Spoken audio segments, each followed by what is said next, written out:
আজ সত্যি বলিউডের জন্য এক শোকের দিন। হিন্দি সিনেমার প্রিয় তারকা, আমাদের সকলের পরিচিত হিমায়ন ধর্মেন্দ্রজি আর আমাদের মাঝে নেই।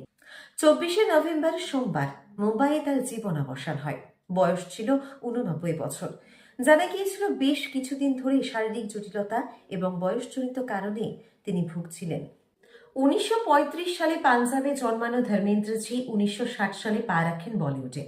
আর তারপর থেকে টানা 6 দশকেরও বেশি সময় ধরে শুরু হয় সোনালী অধ্যায়।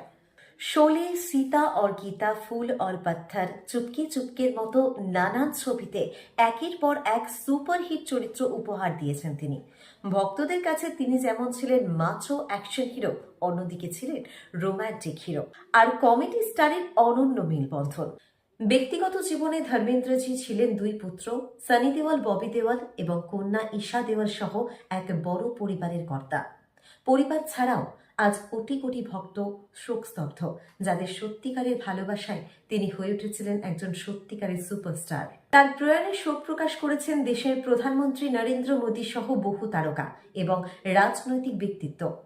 প্রধানমন্ত্রী নরেন্দ্র মোদী টুইট বার্তায় লিখেছেন, ধর্মেন্দ্রজির চলে যাওয়া যেন ভারতীয় সিনেমার এক যুগের অবসান। আজ মুম্বাইয়ের পবনহঞ্জ শ্মশানে সম্পন্ন হয় ধর্মেন্দ্রজির শেষকৃত্য।